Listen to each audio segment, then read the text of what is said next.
Olá, sejam bem-vindos, bem-vindas ao Café com Fio, o seu espaço para conversar sobre fundos de investimento. Eu sou Andrés Costa e hoje eu recebo o Timar Schneider, que é o especialista em fundos imobiliários com mais de 15 anos de experiência.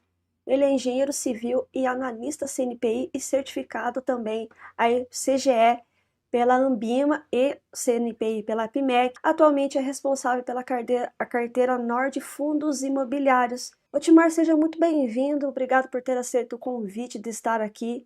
Gostaria que você desse seu panorama aí e também vamos aí conversar sobre o que está acontecendo nesse mercado. Seja bem-vindo. Muito obrigado, Andréia. Então, muito obrigado pelo convite. Desejar aí, um bom dia a todos, né, que estão nos assistindo e que vão nos assistir depois, que não será ao vivo. É um prazer muito grande estar aqui, poder falar um pouquinho de um assunto que eu gosto bastante, né, são fundos imobiliários, e sobre investimentos de uma forma geral, sobre mercado financeiro, né, essas coisas aí. A gente vive momentos aí bastante conturbados, né, e parece que a corda está sempre roendo, né, mas trazer um pouquinho de sobriedade, né? Sobriedade assim para o mercado e conversar sobre coisas assim que a vida às vezes trouxe um pouco mais de experiência de uma forma diferente para você, para mim, e a gente poder trocar essa experiência é muito legal. Então acho que o bate-papo hoje vai ser bem bacana. Maravilha. Então vamos aí começar, né? Como que você enxerga, Otimar, o impacto da política de juros e da inflação sobre a atratividade dos fundos imobiliários no Brasil, especial em 2025? Nós que estamos com a maior taxa de juros, né, vista desde no começo do Plano Real. E como que, né, isso impacta especialmente para os fundos de tijolos versus os fundos de papéis, que são aí sempre um rival do outro, vamos colocar assim, né? Como é que você enxerga tudo isso que está acontecendo, Otimar? Eu acho que assim, falar um pouquinho sobre juros e sobre inflação no Brasil é bem legal, né, para as pessoas conhecerem. Então, como eu já tenho um pouco mais de idade, eu comecei a trabalhar antes da Constituição de 88, né? Então, e de lá para cá, o Plano Real foi só em 94, então eu já fazia minhas economias, já comecei a investir, né? Então, o Brasil ele nunca foi muito fácil. Você tinha taxa de juros muito alta logo quando o real foi lançado, as taxas de juros eram altíssimas e esse foi parte do plano, né, para estabilizar a moeda, que a gente veio de várias moedas, né, 5, 6 moedas diferentes em pouco tempo, porque a inflação era muito alta, as pessoas. E por que a inflação era alta? Os governos gastavam muito, né? E aí tinham que pagar, imprimir o dinheiro, e a inflação era sempre muito alta. Então, política 50 anos em 5, né? A política mais desenvolvimentista que fez, né, várias coisas, construiu várias coisas, realmente ela teve que ser paga em um momento, né? E aí foi pago com juros muito altos. Então a gente conseguia atrair capital estrangeiro com taxa de juros de 40, 50% ao ano, né? Coisa completamente absurda e que fez com que a gente fizesse reservas e tal e conseguisse estabilizar a moeda e o real, né, ficar a paridade ali com o dólar. Então a gente teve que pagar um alto preço para a gente ter uma moeda um pouco mais forte, né? E cabe ressaltar, né, que a maior riqueza de uma nação é uma moeda estável. Então, assim, a economia você precisa de uma moeda tem que ser estável. E o papel do Banco Central é principalmente esse, né? Ele é proteger a moeda, né? Ou seja, fazer com que a moeda tenha poder de compra. Então, passando tudo isso, o que acontece? Né? A gente tem eleições a cada 4 anos. E para os governos, é sempre muito bom, é, é melhor inflação do que taxa de juros alta. Né? Por quê? Porque quando você tem uma inflação mais alta, o governo ele arrecada mais. Então, você tem, sei lá, 10% de inflação, 5% de inflação. Isso é passado o preço do produto, o governo tem sócio, né, daquela receita ali, parte de imposto é um percentual, então quanto maior o volume financeiro ali, mais o governo arrecada, então para o governo é bom a inflação. Qual que é o revés? Né? Para as pessoas mais pobres é muito ruim. Então, existe um nível de inflação que o governo vai mais ou menos aceitar, e aí a taxa de juros vai seguir justamente para você manter, né, a inflação sob controle. Então, essa é a historinha toda. Mas o governo ele quer, né? E você consegue fazer muito gastando muito. Para você fazer muito, você tem que gastar muito. Então, fazer obras, investir em saúde e educação, custa muito dinheiro. E para você fazer muita coisa, você tem que gastar muito e existem manobras que você faz, né? Que você deixa coisas fora do teto e né, as coisas que são feitas hoje que você aumenta, né, a dívida e tipo assim, a dívida de governo não é para pagar mesmo, né? você vai fazendo dívida, você quer dinheiro, você quer ter 4 anos de mandato excelente, né, e ser lembrado ali na frente um cara que fez muita coisa. E não importa a condição financeira que isso aí vai se passando. Então a gente tende, né, a ter um país de inflação mais alta, né, e taxa de juros também tentando segurar a inflação ali, só que o governo fazendo pressão para que os juros caiam, para que as pessoas possam consumir, porque os juros altos é justamente para tirar dinheiro da economia e deixar as pessoas sem consumir. Então aí você tem, por exemplo, os FII de papel, né? Por que os FIIs de papel, os CRIs, eles são mais indexados aí ao IPCA? Porque o governo, né, para o governo é melhor o IPCA e as pessoas querem se proteger da inflação, porque a gente tem um histórico muito grande de inflação. Então, a maioria dos títulos que são emitidos, né, títulos de dívida, são o IPCA. Né? Governo, né, o IPCA mais também é o preferido, né, é o queridinho e tudo, embora a gente tenha hoje uma Selic de 15% ao ano. Se você tirar a parte real ali, vai dar, sei lá, IPCA mais 9, IPCA mais 10, né, a 15%, com inflação de 5. Então, dá um IPCA mais 10, só que o IPCA não está 10, está 7, né, IPCA mais 7, título do Tesouro, ele está 7. Mas por quê? Porque as pessoas não acreditam que vai ficar em 15 muito tempo, porque existe uma pressão muito grande para que esses juros caiam, né? Então, logo que a inflação começa a caminhar, né, ali para o meta, eles tendem a baixar a taxa de juros. Essa taxa de juros, né, ela influencia o preço de tudo, né? Taxa de juros é o preço do dinheiro. Então, essa taxa de juros ela acaba influenciando o preço de tudo. Só que o que influencia mais do que a taxa de juros é a expectativa da taxa de juros, né? Ou seja, é o juros futuro. O que vai acontecer com os juros lá na frente, não os juros que o governo determinou agora. Então, se as pessoas pensam o seguinte, ó, não, realmente tem uma trajetória de queda, e hoje o mercado financeiro, né, sai o Boletim Fox, ele fala, ó, juros que a gente espera para, sei lá, final de 2026 não é 15, é 13, 12, né? Então, aí essa curva, né, vai fechando ali, então você tem uma tendência de queda da taxa de juros. E essa tendência para o futuro, que as pessoas acreditam que vai acontecer, que mexe com o mercado financeiro, principalmente fundos imobiliários. Então, quando a gente tem inflação muito alta e juros muito altos, os fundos de tijolo, né, que são ativos reais, eles tendem a se depreciar. E ativos de renda fixa, né, digamos assim, os CRIs ou os fundos de CRI, que são indexados à inflação, com inflação alta, eles tendem a se apreciar, né, e os fundos indexados ao CDI, você pega vários fundos de CRI indexados ao CDI, eles estão no VP ou acima, estão fazendo emissão, né, apesar da crise. Por quê? Porque estão pagando rendimentos muito altos. Então, os fundos imobiliários, eles têm já dentro deles mesmo uma diversificação grande. Você pode ganhar dinheiro com o CDI, você pode ganhar dinheiro com o Selic, você pode ganhar dinheiro com tijolo, né, que é o ativo real. E essa é a beleza do mercado. Então, tudo isso, né, essa questão política de juros influencia nessa parte de investimentos. O que o investidor ele acaba projetando é a coisa, o cenário que está hoje durante muitos anos, para sempre. Então, hoje está muito ruim, então vai ficar ruim durante muito tempo. Então, hoje você vê, sei lá, você pega relatórios de gestores profissionais, né, vários deles estão apostando mais no FII de CRI, né? Ou seja, a inflação alta mais tempo, juros altos mais tempo, você ter a maior parte em FII de CRI, vai proteger dessa volatilidade, não vai cair tanto, você vai ter rendimentos mais altos, o carrega melhor, então assim, a sua performance é melhor.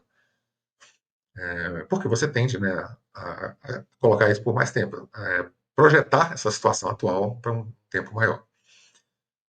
Os fundos de tijolo, eles estão mais depreciados, estão com desconto maior frente aos fundos de papel, né? E aí, né, o carrego deles está pior. Então, o fundo de papel hoje está, sei lá, indexado, CDI está pagando, vou chutar aqui, 13, 14, né? PCA e CDI mais ou menos isso aí, 12, entre 12 e 14, 15. E os fundos de papel, de tijolo, já entre 10 e 12. Se você pegar e descontar a inflação ali, vai dar mais ou menos a mesma coisa, mais ou menos uma coisa pela outra, né? Um tijolo que paga 10 e um papel que paga 15, se você tem 5 de inflação, tá mais ou menos ali na mesma coisa, né? Só que, né, a probabilidade você joga com probabilidades. A probabilidade desses juros, né, mais para frente cair, ela é maior do que subir. É o que aposta a média de mercado. Quer dizer que vai acontecer? Não, não quer dizer que vai acontecer. Quer dizer que a média de mercado está dizendo o seguinte, ó, provavelmente, né, os juros devem cair. Se esse cenário, né, se materializar, então os fundos de tijolo eles vão ter uma performance melhor do que o fundo de papel. Mas como é que a gente faz quando a gente não quer acertar, né, isso tudo, digamos assim, a gente não entende que o futuro é difícil de acertar, né, que a gente tem que se preparar da melhor forma possível é você diversificar a carteira, né? Você tem uma parte de tijolo, uma parte de papel, e você não depende do que vai acontecer, né? Se tijolo cair mais, você compra mais, né? Se o papel cair mais, você compra mais, e você vai, né? Tijolo subiu muito, disparou, né? O papel está com menor ágio, você compra papel, né?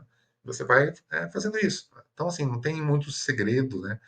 Para você lidar com juros, com economia e com investimentos, né? Principalmente em fundo imobiliário. Você determinar um percentual, né? Sei lá, 60, 40, 40 de tijolo, 40 papel, 60 tijolo. Aí você vai mantendo a carteira desse jeito, né? Diversifica em vários ativos. O percentual caiu mais, ó, caiu mais tijolo, vai comprar mais tijolo, vai tentar manter o 60-40. O tijolo subiu muito, tem que comprar mais papel. O tijolo é mais volátil, o papel é mais estável, ele mantém a carteira ali um pouco mais estável, né? E o principal papel dele, né? Tem gente que tem mais tijolo, só tijolo, tem gente que tem mais papel, só papel, né? Eu sou a favor de ter as duas classes de ativo, mesmo as pessoas que já estão vivendo de renda, né? Porque são classes complementares. Se complementam, por que que eu vou afastar elas, separar elas, né? Exatamente. E você lembrou da questão de quanto mais há gastos, né, e você precisa fazer essa infraestrutura. O Brasil é muito carente de infraestrutura ainda, tem muita coisa a ser feita. E eu acho importantíssimo essa parceria, né, até com os FIINFRAs, para estarem ali financiando, né, essa parte estrutural do país. Mas a questão de que se você precisa gastar, automaticamente precisa imprimir dinheiro, automaticamente aumenta a inflação. E isso me remeteu à meta fiscal, que é outro tema, né, Otmar, que está muito em voga, faz uns 2 anos que o pessoal está ali, né, olha, vocês têm que atingir a meta, não pode extrapolar a meta, tem aí um risco que o mercado já está colocando em relação a 2027, se isso não for feito. Como é que você também tem essa visão a respeito? Já que impacta tudo, né, Otmar? Isso. Na verdade, assim, o que a gente está fazendo hoje, antigamente o governo ele era o motor, ele colocava dinheiro, muito dinheiro, né, em tudo que se falava em termos de infraestrutura. Só que com o comprometimento, né, da renda, tem cada vez menos dinheiro para fazer isso, e aí surgiram, né, essa questão de você ter a iniciativa privada colocando dinheiro, né, em troca de lucro. Então você tem, eu preciso de linha de transmissão. Eu preciso de linha de transmissão, não tem dinheiro para fazer elas, eu vou fazer o seguinte, ó, você tem direito aqui a uma RAP ali, né, uma receita anual. E aí, você vai participar de uma licitação, quem oferecer o melhor preço aqui consegue levar, e você vai construir essas linhas aqui para mim, você vai ser remunerado durante tantos anos, né? Então, se você tem segurança jurídica no país, você consegue preços melhores, né? Se você tem menos segurança jurídica, você vai conseguir o serviço, só que a preços maiores. No Brasil, a gente ainda está caminhando com relação a isso. A gente tem muitas decisões que não cumprem, né, a lei ou coisas que são completamente distintas, né, muito diferentes, e que assusta muito o empresário que vai participar de uma licitação, né? Ah, Dito isso, né, se a gente cria um ambiente econômico melhor, e aí isso que as reformas, né, elas tendem a fazer, é criar um ambiente econômico melhor, você pode contar, né, com o empresário, né, com dinheiro, com capital, para financiar essas coisas que o Brasil precisa, né? O Brasil não tem mais dinheiro, condição de colocar o dinheiro dele, e ele viu, né? Tipo assim, se eu imprimir dinheiro para fazer isso não dá certo, né? Então o Brasil ele aprendeu muito, né, ao longo da nossa história. Então, vários países que hoje lidam com inflação e que ficam com medo de inflação, né? Eles vêm pegar os conceitos aqui no Brasil. A gente fez uma das coisas mais difíceis, né? Sair do hiperinflação e por uma moeda estável, né? Como for real. Então, assim, o Brasil ele tem um know-how muito grande nisso. Então, as pessoas de outros países que nem conhecem muito essa questão de inflação, depois que veio a pandemia, muita gente teve que colocar dinheiro para todo mundo ficar em casa sem trabalhar, o governo teve que colocar dinheiro, né? Aí deu dinheiro, distribuiu dinheiro para todo mundo, aquela coisa toda, a pessoa consegue sobreviver durante um tempo, a economia a gente vê depois, verdade, né? A vida é mais importante. Só que o depois chega, né? E o depois chegou, veio a inflação. Então, todo esse dinheiro que foi colocado, sem produção de bens e serviços, que estava em circulação, né, ele fez com que a inflação subisse em todos os países. Então, diversos países ficaram com inflação maior, com taxa de juros maior, que agora que eles estão tentando ver se vão diminuindo. Então, foi uma coisa mundial, né? Foi mundial essa questão de controle de inflação, né, de juros elevados, de impressão de moeda. E Agora que a gente está querendo ver se volta à normalidade, né? Então, assim, voltando à normalidade, né, de uma forma geral, a gente tendo esse ambiente melhor aqui para o Brasil, para questões de investimento, né, tende, né, a se normalizar. A gente precisa realmente de muita coisa em termos de infraestrutura, né? O Brasil é muito carente em termos de infraestrutura. A gente tem, sei lá, produção de energia que não consegue ser escoada, né? Então tem curtailment, né? O pessoal, não pode pagar isso aqui é só, você não pode utilizar essa energia, não tem para onde escoar. Então a gente tem vários problemas ainda de infraestrutura, estradas que não chegam a portos, portos que são muito distantes. A gente tem construir, né, muita coisa. A Vale mesmo, para explorar a minério de ferro, ela teve que fazer linhas, né, linhas de trem ali e ter o próprio serviço. Então, a gente ainda está num país que precisa de muito, muito mesmo em termos de investimento, né? E aí, o investimento privado ele é essencial. Então, por isso que a gente tem fundos imobiliários financiando o setor imobiliário, a gente tem FINFRA financiando o setor infra, né? E são coisas que hoje são incentivadas. Por quê? Porque a gente precisa muito, né? Só é incentivado porque a gente precisa muito. O governo não gosta de abrir mão de receita. Ele só abre mão de receita porque a gente precisa muito, né? Então, a gente está num bom momento. A gente está num momento, quem está investindo agora, né, são digamos assim, os precursores, né, desse momento. E todos esses produtos são novos. O fundo imobiliário tem, sei lá, a lei tem 93, os primeiros fundos imobiliários de 2000, 2000 e pouco, né? Teve alguns em 90, 90 e pouquinho, mas o primeiro listado mesmo, negociado e tal, foi depois de 2000. E, assim, né, 20 anos, né? Infra, essas coisas assim, tem pouco tempo, né? A gente está vivendo o início desse mercado, né? O agro, né? O Fiagro, empréstimo do setor agro, né? Todas essas questões aí de alimentos, infraestrutura, de tudo que a gente precisa ter, financiar essas atividades, a gente está vivendo agora, né? E todos com oportunidade, né? Tudo com isenção de imposto, com taxas elevadas, né? E a gente está num momento propício por conta do risco, por conta da necessidade do país, para investir nisso e ter um retorno bem interessante. Exatamente. Você é engenheiro civil. Como é que você está vendo o mercado imobiliário nesses últimos anos, Otmar? Essa movimentação toda acontecendo. O mercado imobiliário, ele é muito reativo à parte de juros, né? Então, mais de 90% dos imóveis que são vendidos, eles são vendidos financiados. As pessoas elas tomam empréstimo para comprar imóvel. Nos Estados Unidos assim, você praticamente ninguém compra imóvel à vista. É uma coisa que praticamente não existe nos Estados Unidos, né? Utilizar equity, né, para comprar imóvel, não, eles usam dívida, né, de uma forma geral, e a dívida é mais baixa, uma dívida muito baixa, você consegue inclusive alavancar, né? Você tem REITs lá nos Estados Unidos extremamente alavancados. Então, eles emitem dívida, né? E compram imóveis e o imóvel dá mais do que a dívida, ele paga a dívida e está vivendo bem, tá tranquilo ali. No Brasil, não. A gente tem uma taxa de juros muito alta. Então, se você pegar a taxa de juros de 15, vai comprar um imóvel, vai botar ele para alugar, aí você tem a valorização ali de inflação de 5. Você não tem 10 de rendimento de aluguel para compensar os 15 de taxa de juros que você vai financiar, né? Bem que hoje em dia a taxa não de financiamento de imóvel não é a Selic, não é 15, né? É menos. Mas é 11, 12, né? Hoje está elevado. Então você não consegue um retorno desse. Agora, você fala assim, imóvel. Quando é que vale a pena você comprar um imóvel, né? A pessoa olha assim e fala, poxa, a gente teve taxa de juros de 6, 6,5% na pandemia. Quando a taxa Selic estava 2, você conseguia financiar um imóvel a 6, 6,5%.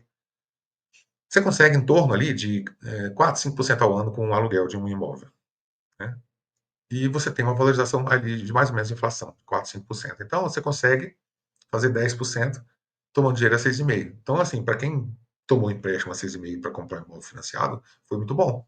Então, assim, foi muito bom. Um ativo real, um ativo que está ali, você paga, você coloca a pessoa para pagar o aluguel, você paga a sua prestação ali, né? Então, é um setor que com taxa de juros baixa, ele funciona muito bem. Com taxa de juros alta, você não consegue, o empréstimo começa a não valer muito a pena, a não ser que você pague um valor muito baixo no imóvel, ou seja, isso derruba o preço dos imóveis. Então, embora, né, o mercado imobiliário siga aquecido, as coisas continuam acontecendo, você compra e vende imóvel todo dia, né, mas ele deu uma arrefecida com taxa de juros mais alta, com necessidade, né, de empréstimo muito grande e, né, as pessoas estão tirando dinheiro da poupança, né? Os recursos, né, o SBPE, que é o Sistema Brasileiro de Poupança e Empréstimo, ele que faz a captação de dinheiro, né, para emprestar.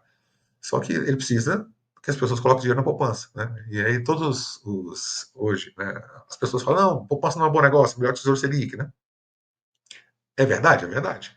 Né? Para quem quer ganhar o dinheiro, a remuneração do capital, é melhor você colocar o dinheiro no CDB a 100% CDI ou no Tesouro Selic do que na poupança. Só que quando você deixa de colocar dinheiro na poupança, né, você deixa de financiar o setor imobiliário.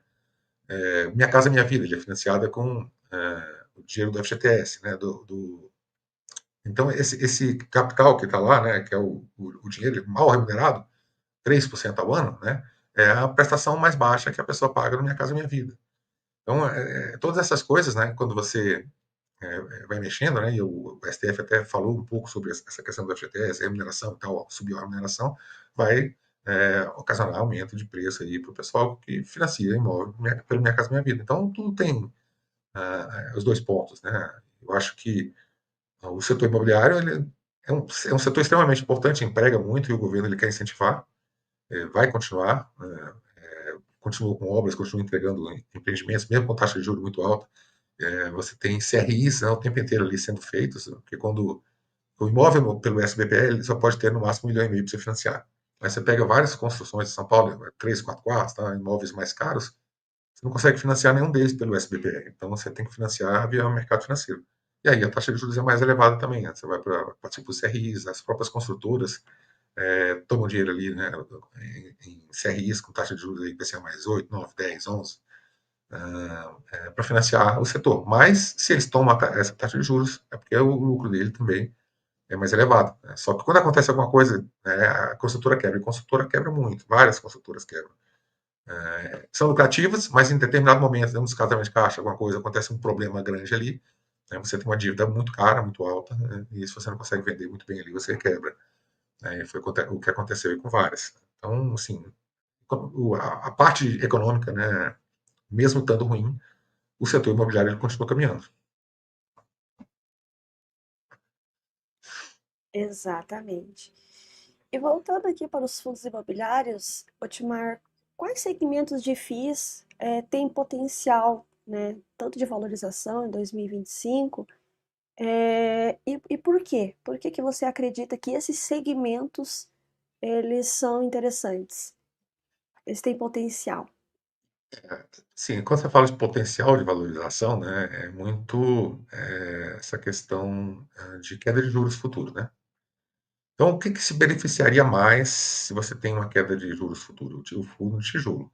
Então, tijolo e FOFs, né? FOFs também estão com duplo desconto, eles se beneficiariam mais de uma possível alta no caso de queda de taxa de juros. Então, são setores mais, que, digamos assim, mais promissores né, durante uma recuperação. Agora é o seguinte, né? Quem te garante que essa recuperação está vindo e é muito rápido e vai ser logo ano que vem? As pessoas preveem isso, né? Só que se você pegar o Boletim Focus, e foi feita uma pesquisa sobre isso, né? Você pega o Boletim Focus, aí você pega o primeiro Boletim Focus do ano. O que estava prevendo para o final do ano? Aí depois você pega e vê o que aconteceu no final do ano. Mais de 90%, 95% das previsões erraram. Então, o primeiro Boletim Focus do ano errou. Mais de 95%. Né? Aí, quanto vai estar a Selic? Quanto vai estar não sei o quê, né?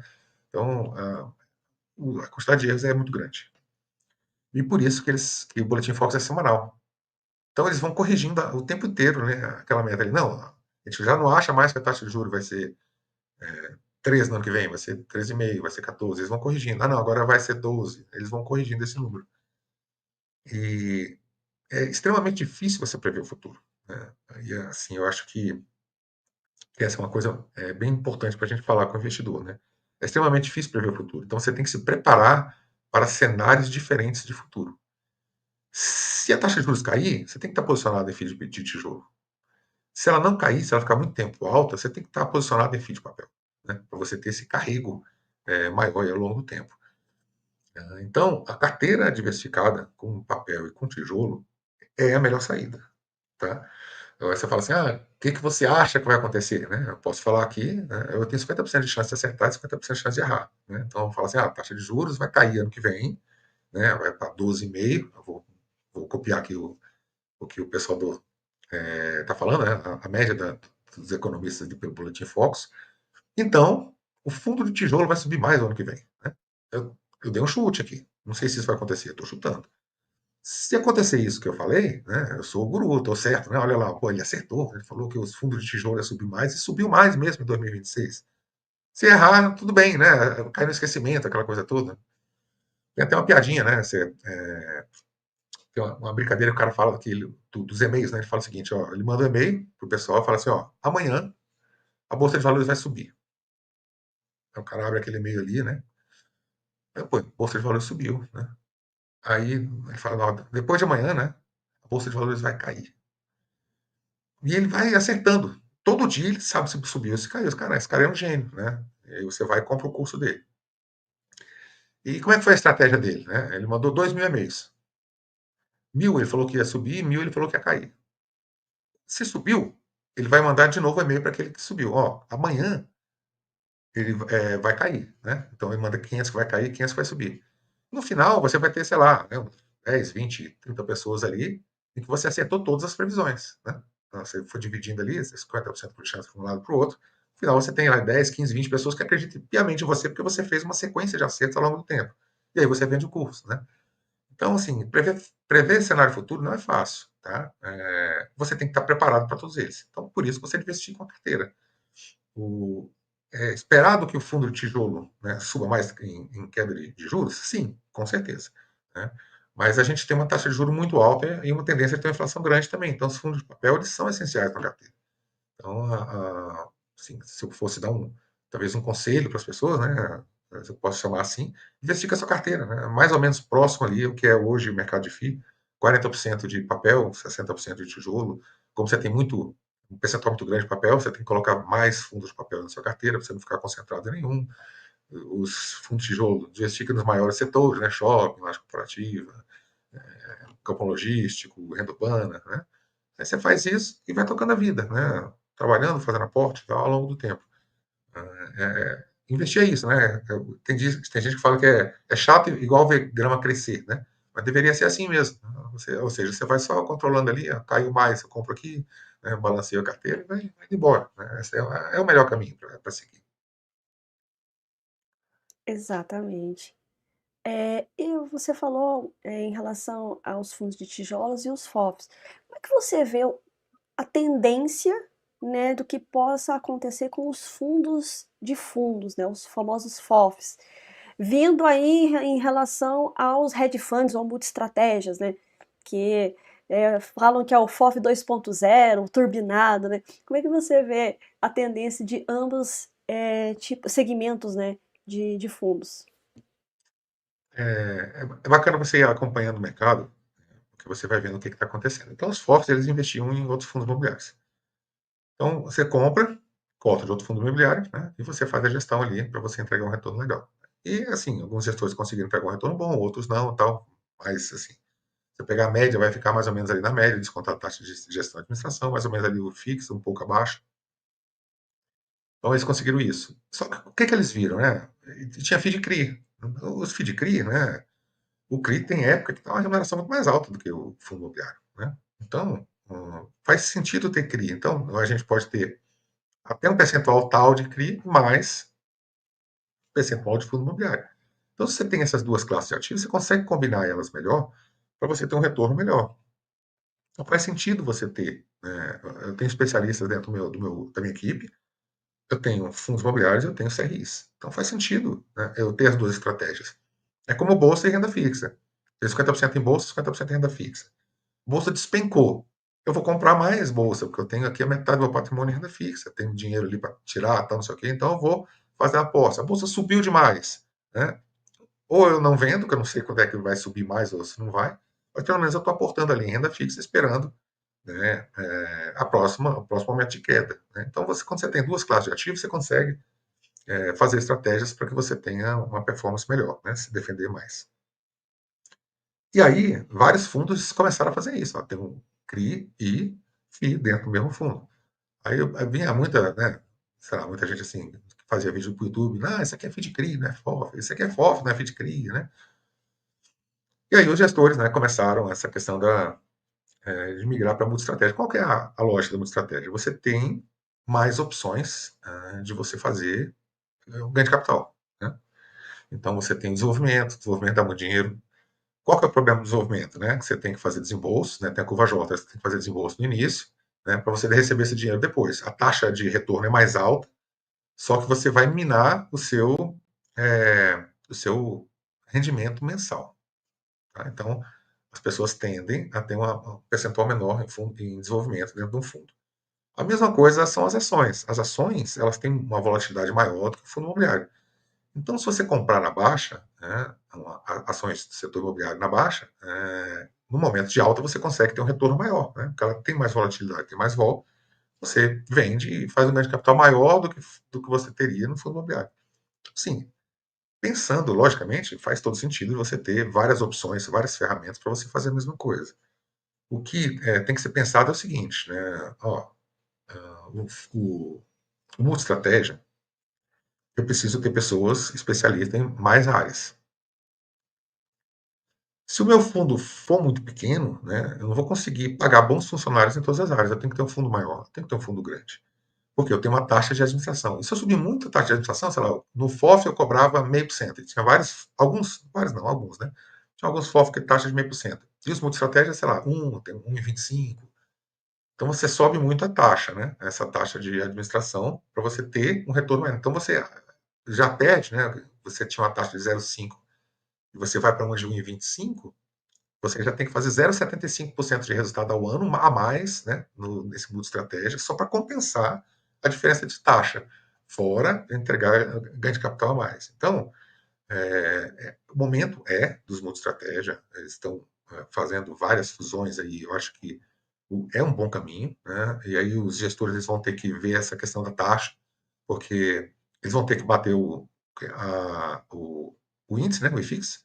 Então, uma gestão ativa, ela serve justamente para isso, né? Porque se for só igualar o IFIX, qualquer fundo serve, né, digamos assim, um fundo de gestão passiva, um ETF. Então, se bater o IFIX, né, você tem, essa rentabilidade é líquida, né, vai descontar a taxa de administração. Então, você tem que ver, colocar, né, ponderar o tamanho dessa taxa de administração, o tamanho das equipes, essa questão toda. E como está começando agora, a gente ainda tem, né, um caminho aí para percorrer para ver realmente, né, onde que vai dar. Lógico que é um caminho natural, né? Você ter várias opções, você ter uma caixinha de ferramenta mais cheia de coisas para que você consiga gerar valor ali para o cotista. Só que ele é um caminho mais difícil, né? Você tem que ter mais especialistas, você tem que cobrar uma taxa mais alta, e bater o mercado está cada vez mais difícil, porque antigamente, quando o mercado era menos líquido, era só de pessoa física, e pessoa física tinha pouca informação, era muito deslumbrado, caía demais, você comprava. Subia demais, você vendia. Então, tinha, sei lá, fundo de fundos negociando a 2 vezes o VP. A cota valia 100 e foi negociada a 200. Né? Teve isso na nossa história. Né?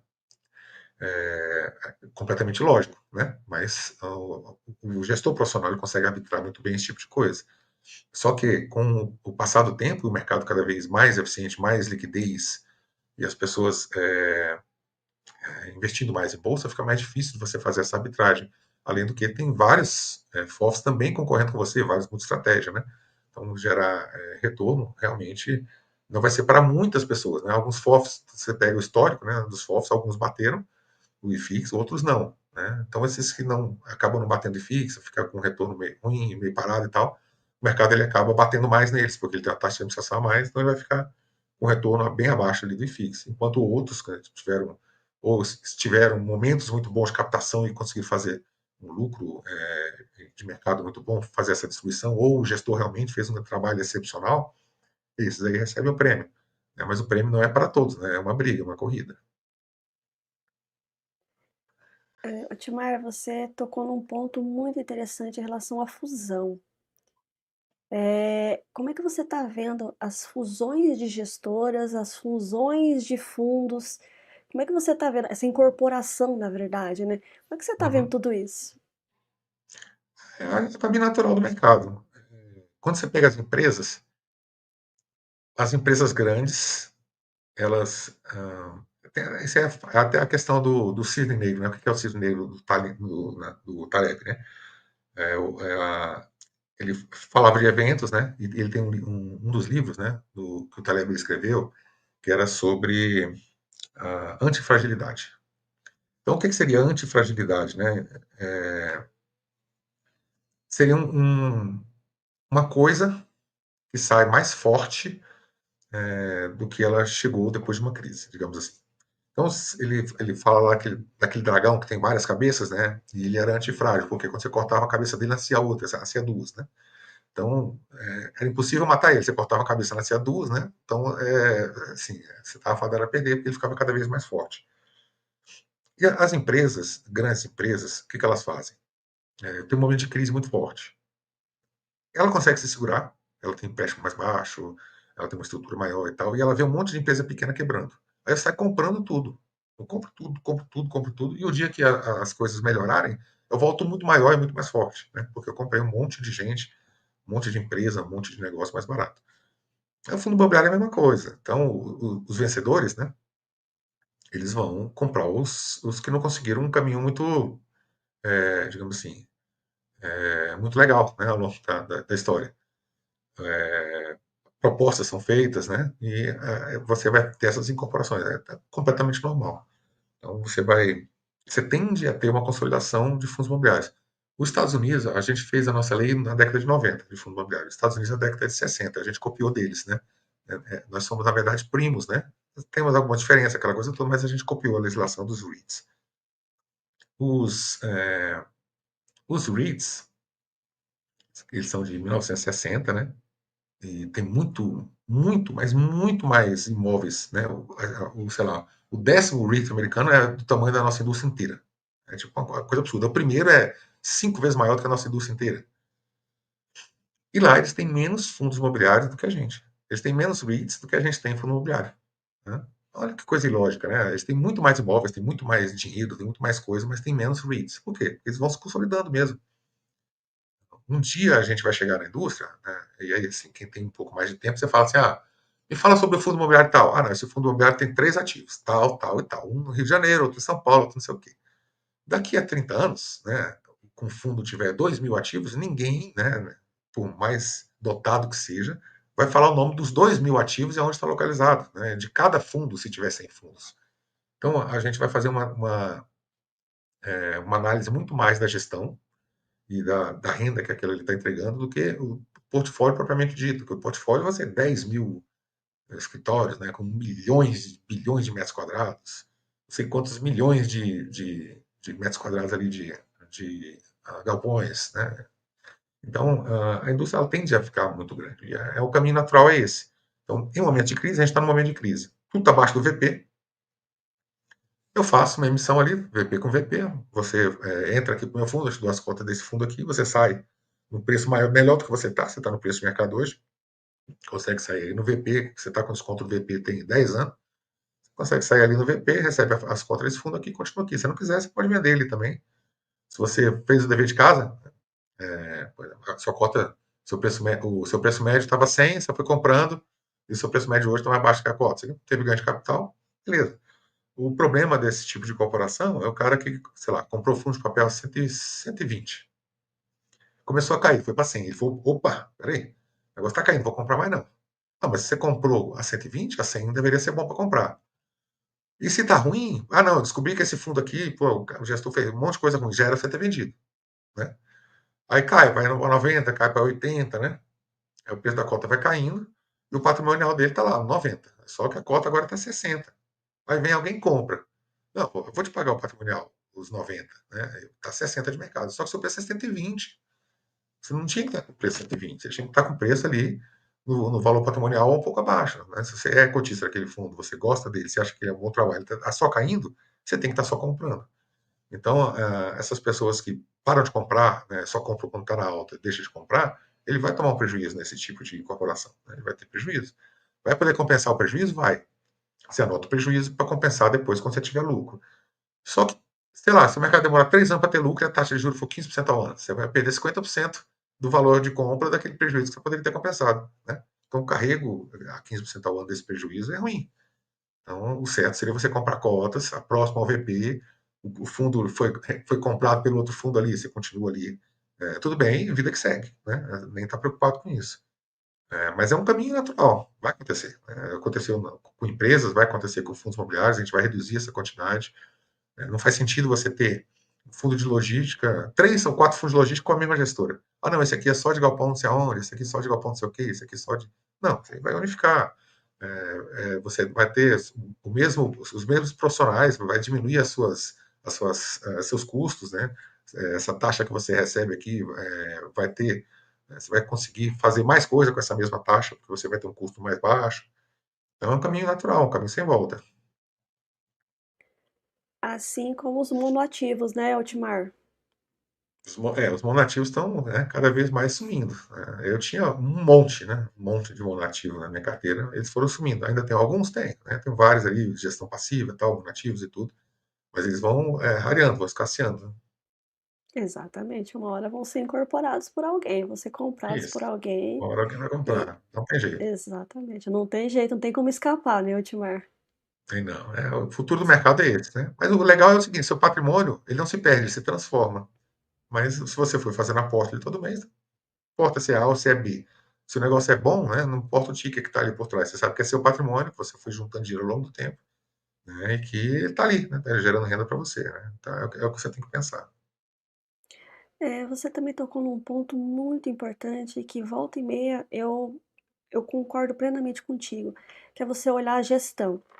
Mas quando você olha a gestão, com essas incorporações, às vezes o CPF que está ali por trás talvez não fique ali. E como é que você faz, né?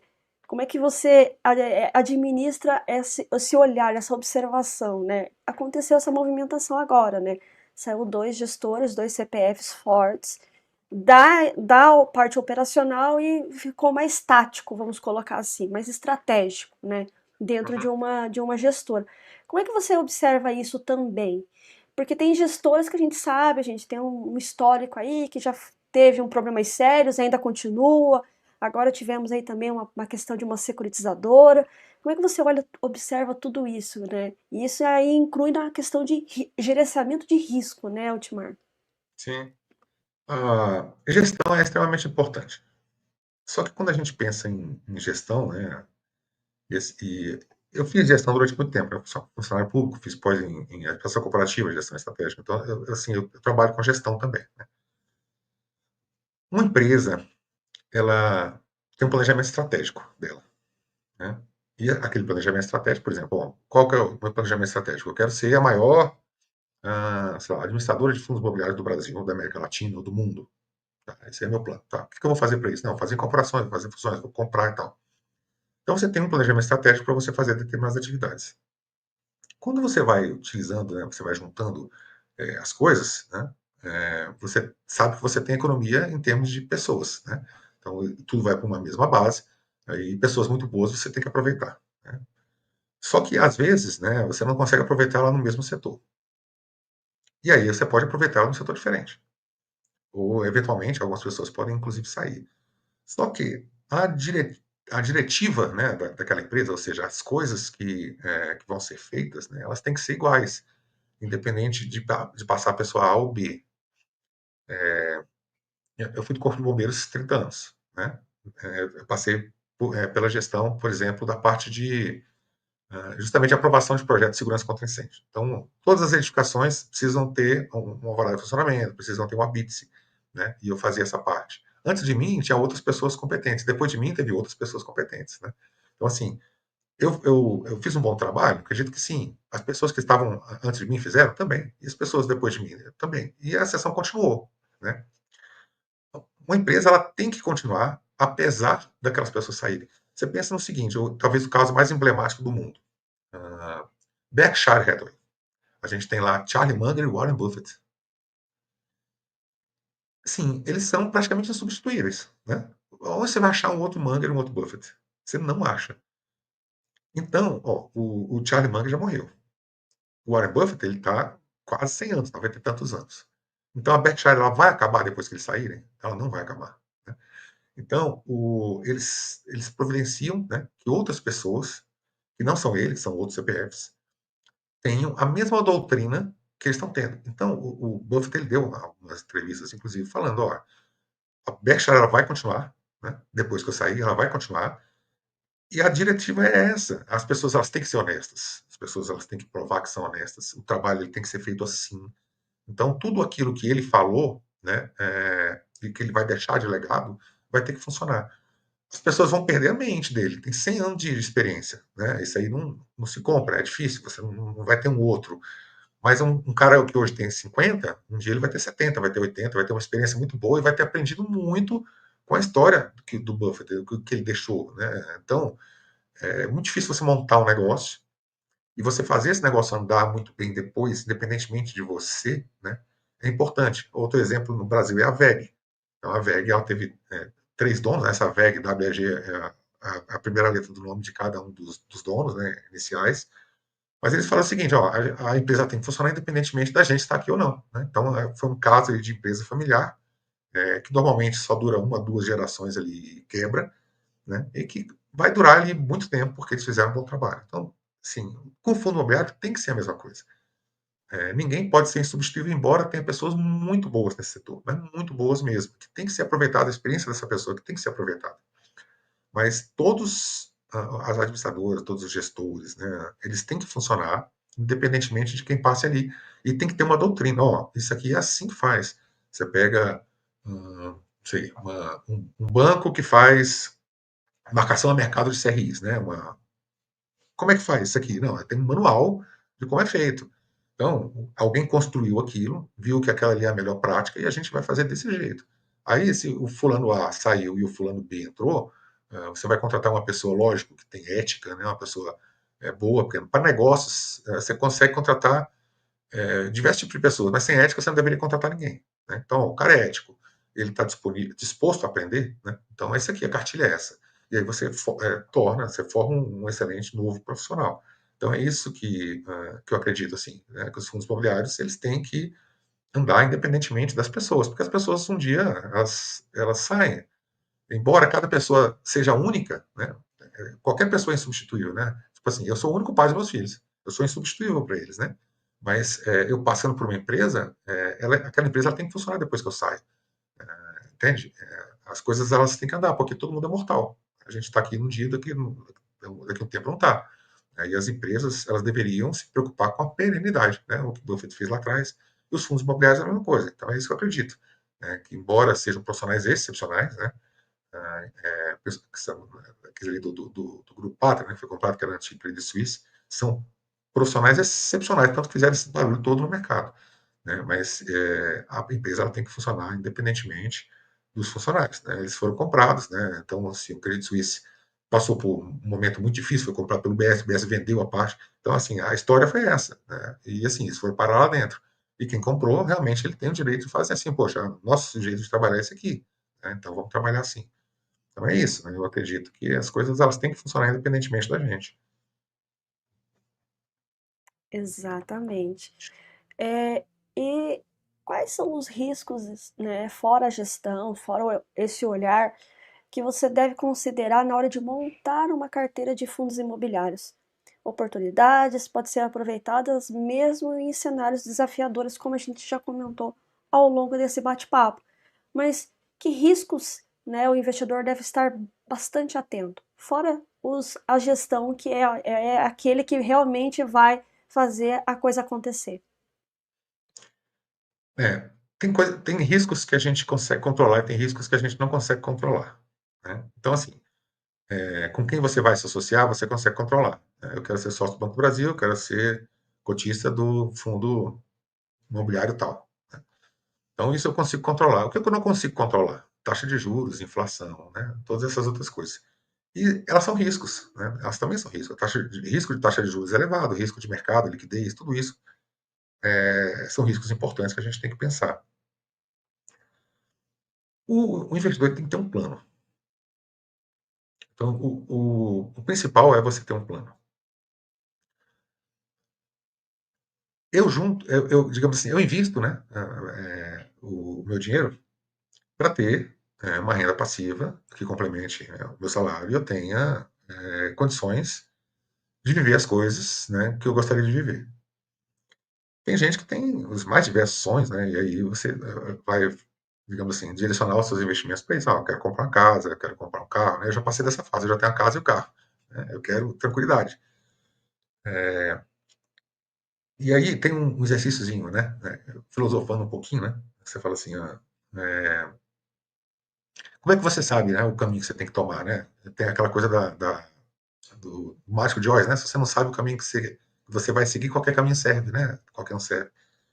E eu tenho um exercício, né, que eu gosto de fazer, que é o seguinte, ó, você tem 90 anos de idade, está deitado numa cama bem velhinho, pé de morrer. O que, que você gostaria de ter vivido na sua vida? Né? O que, que te fez feliz quando você pensa desse jeito? Dificilmente você vai lembrar, ah, cara, foi aquele carro vermelho que eu tive quando eu tinha 30 anos, com aquelas rodas gaúchas, né? De liga leve, não sei o quê. Não vai. Você vai pensar na sua família, você vai pensar o tempo que você passou, né? As experiências que você teve, para onde você viajou, o que você conheceu, as pessoas que se importam, né? As coisas que você viveu com as pessoas que você se importa. Então é isso. Aí, o que, que eu foco, por exemplo, meus aportes, né? Para ter uma renda, para poder viver bons momentos com as pessoas que eu gosto. Né? Então, eu vou para um restaurante, vou viajar, vou não sei o quê. Eu não vou, assim, eu não penso muito em trocar de carro, comprar aquele carro melhor de todos, comprar uma casa cada vez maior, né? Não estão nos meus planos. A casa que eu tenho já está boa, o carro que eu tenho já está bom, né? Eu vou fazer as coisas dali para frente. Então, se você tem um plano, ó, eu sou um investidor, eu tenho um plano. Né? Meu plano é esse, eu quero ter uma renda extra para complementar com o meu salário e eu viver coisas que eu gosto de viver, que eu gostaria de ter vivido. Quando eu chegar na velhice, não me arrepender de uma vida que não vivi. E aí fica fácil, né, de você direcionar. Por exemplo, por que eu invisto em fundo imobiliário? Porque ele me dá uma renda mensal, né? Ou seja, tem uma renda extra mensal todo mês. E ações, poxa, porque ela dá uma renda e ela ainda pode crescer. Porque não é só ações, porque a ação, a empresa, ela pode quebrar, né? O fundo imobiliário não quebra. Né? O imóvelzinho dele está lá, pode ser vendido, aquela coisa toda, mas o dinheiro volta para você. Então, eu tenho mais risco um pouco de ações, né? Eu tenho menos risco um pouco de fundo imobiliário, eu tenho parte de renda fixa, porque a gente está no Brasil, a gente tem que ter os maiores juros do mundo, então a gente diversifica desse jeito. Né? Tem renda fixa, tem fundo imobiliário, tem ações, tem um pouquinho do exterior, né? Tem, quem sabe, né, o que vai acontecer no comércio do zero, tem um pouquinho lá. É isso. Depois que você estabelece isso, né, o meu sonho é esse, eu quero atingir assim, né, meus objetivos devem ser meus ativos, aí eu vou comprar os ativos. E aí eu vou me preocupar só com o que eu posso controlar. O que eu posso controlar? A empresa que eu sou sócio, o fundo imobiliário que eu compro, né, a gestora que me associa, essas coisas. Diversifiquei minha carteira. O que eu não posso controlar? Taxa de juros, inflação, não sei o que, não sei o que, não sei o que. Né? Aí, como eu não posso controlar isso, o que eu faço? Fundo imobiliário de tijolo caiu, despencou. Eu vou e compro mais. Fundo imobiliário de tijolo agora subiu demais. Eu vou comprar papel, vou comprar renda fixa, vou comprar outra coisa. Está com um ágio muito grande, vou comprar outra coisa. O investidor é um alocador de capital. Todo mês eu tenho que colocar o capital em alguma coisa. Eu vou escolher o que é melhor para colocar naquele momento, dado aquele cenário, diversificando a minha carteira. E a minha carteira vai me contar a história toda. Se fundo imobiliário de tijolo cresceu demais, subiu demais, ou seja, a taxa de juros está caindo, está todo mundo festejando e pagando o dobro do que o negócio vale, eu não vou ficar comprando isso. Vou comprar papel, tá, age no máximo 10%, vou colocar numa Selic de 3, 4, né? Não estou perdendo, está ali, está tranquilo, né? Estou fazendo os aportes, né? Que são coisas difíceis de fazer. Quando você vê o mercado subindo 20% ao ano, num momento bom, você pegou 16 a 19, os últimos anos ali bons. É muito legal você comprar, o seu patrimônio está só subindo, você comprar cada vez mais caro, né? Então as pessoas elas vão nisso. Aí a taxa de juros está 3%, 6,5% foi 19, né? Aí você vai investir em 6,5% com inflação de 4%, pagar 2,5%, sendo que a bolsa está dando 20% ao ano, não vai. Aí você compra só coisa cara na bolsa. Então a gente tende a fazer tudo trocado do que deveria fazer, né? Então, você ter uma estratégia é o mais importante para montar a sua carteira. Não se preocupar com as coisas que estão acontecendo no mundo afora. Subiu demais, está muito caro, compra outra coisa. Coloque em renda fixa mesmo, pagando pouco. Porque se está tudo subindo, bolsa subindo, a renda fixa está pagando bem pouquinho. Né? Só que se está tudo caro demais, a renda fixa é a única coisa que você pode fazer para se defender. Aumentar o seu percentual em renda fixa enquanto a bolsa vai aumentando o seu percentual ali. Dobrou a bolsa, dobrou o percentual que você tem alocado em bolsa.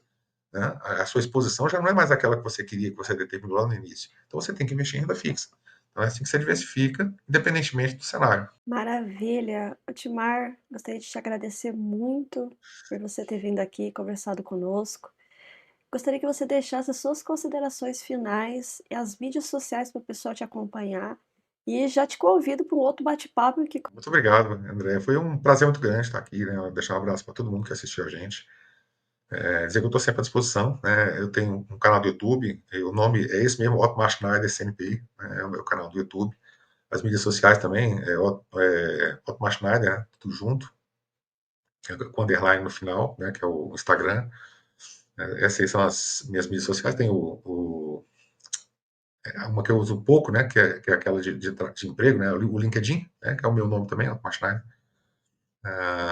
São essas minhas mídias sociais, eu me coloco completamente à disposição das pessoas para tirar dúvidas, né, as pessoas me mandam muita mensagem às vezes, né, alguma coisa, eu escrevi recentemente uma carta, né, sobre um pouco da minha história, o que aconteceu ali na minha vida, e as pessoas acabam se identificando muito quando você conta histórias, né, então eu acabo respondendo muito pessoas, fiz vários amigos aí ao longo de muitos anos aí de investimentos, e vai ser um prazer, né, conhecer mais pessoas ainda nessa área, e se eu puder ajudar alguém, eu fico bastante feliz e à disposição.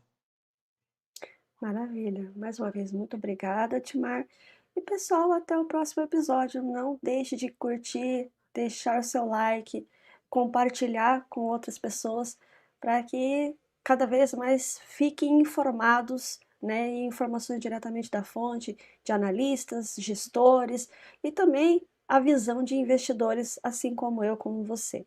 E se não é inscrito no canal, se inscreva ou também nos assistem nas principais plataformas de stream. Também estamos lá. Mais uma vez, obrigada e até o próximo episódio. Tchau, tchau, tchau, tchau, Timar! Tchau, até lá.